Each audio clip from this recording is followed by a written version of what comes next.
WD-40 is one of those products people keep around almost without thinking. In garages, in workshops, in drawers. It is used to stop squeaks, free stuck parts, push out moisture, and protect metal from rust. Today, it feels ordinary, almost universal.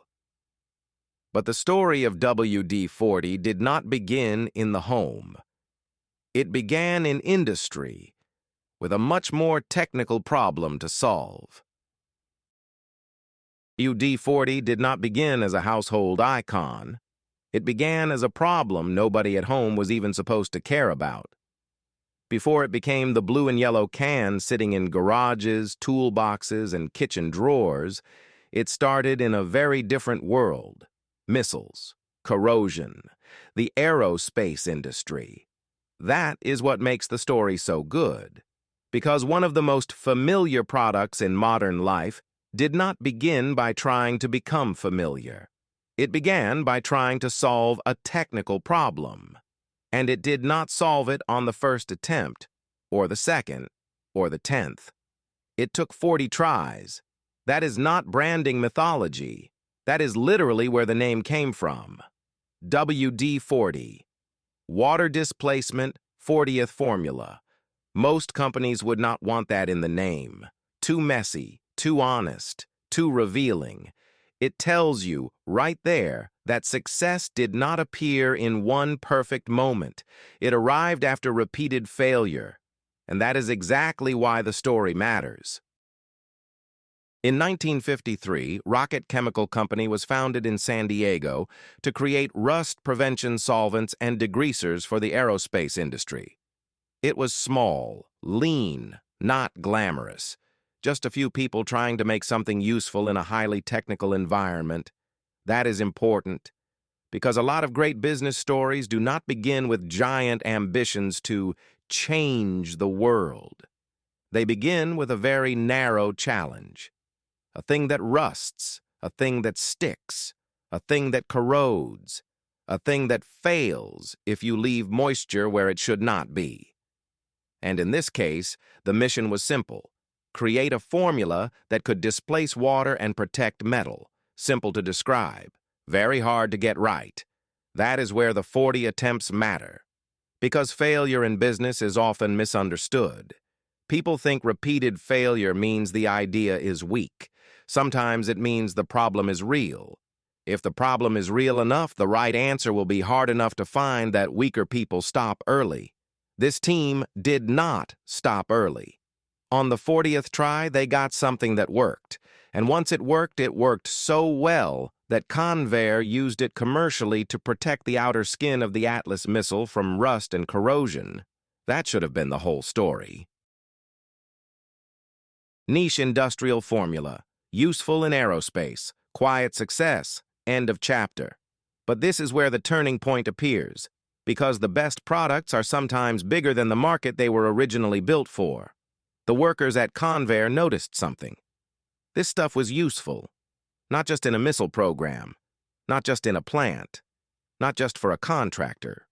Useful, period. WD-40's own company history says employees were taking cans home in their lunchboxes to use them outside work.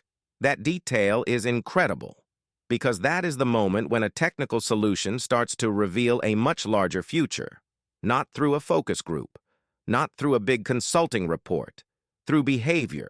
People do not smuggle products home because the branding is great. They do it because the product solves real problems. That is one of the purest signals in business. When people start inventing their own use cases, the product may already be bigger than your original plan. And that is exactly what happened here. The turning point was not only the 40th formula, it was the realization that the 40th formula was not trapped inside one industry. It could cross over. That leap matters enormously. A lot of companies discover something useful and leave it trapped inside the market where it was born. They think too narrowly. They categorize too early.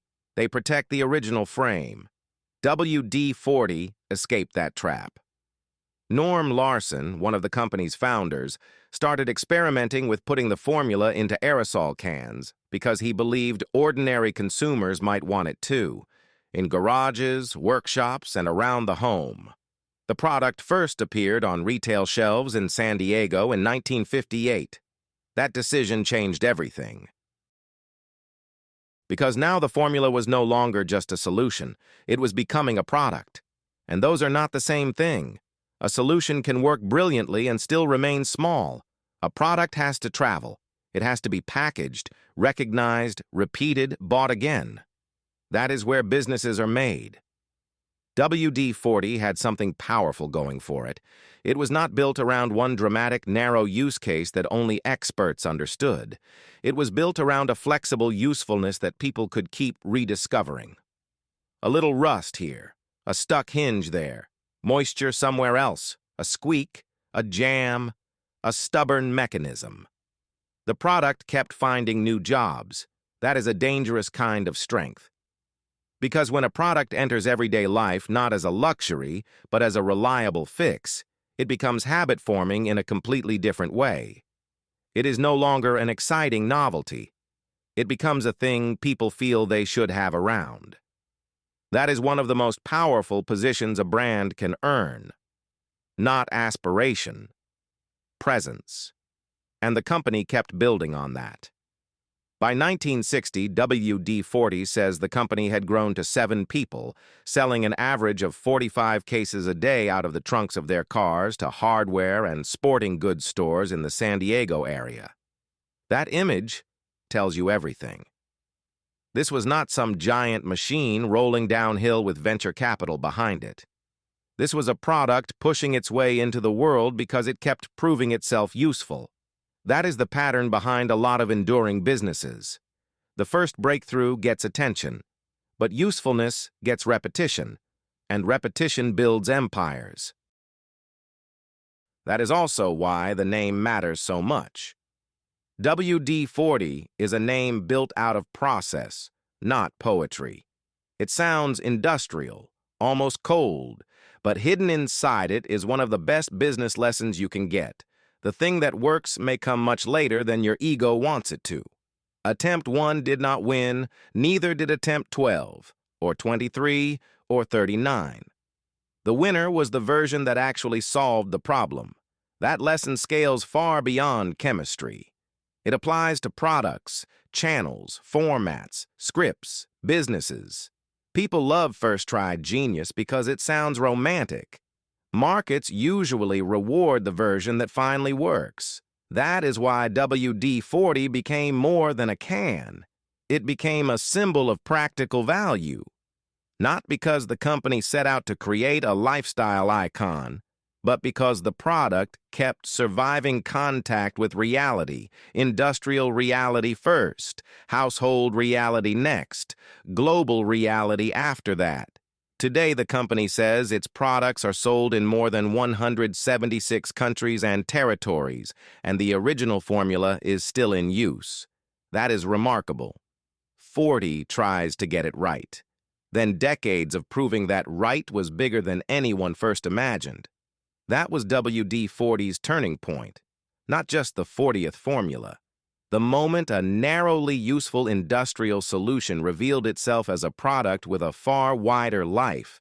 That is how simple things become giants, not by sounding exciting, by being useful often enough in enough places that people start carrying them into the rest of their lives. WD-40 did not become famous because it was invented perfectly. It became famous because it kept earning new reasons to exist. And that is the real lesson. Sometimes success is not the brilliant first idea.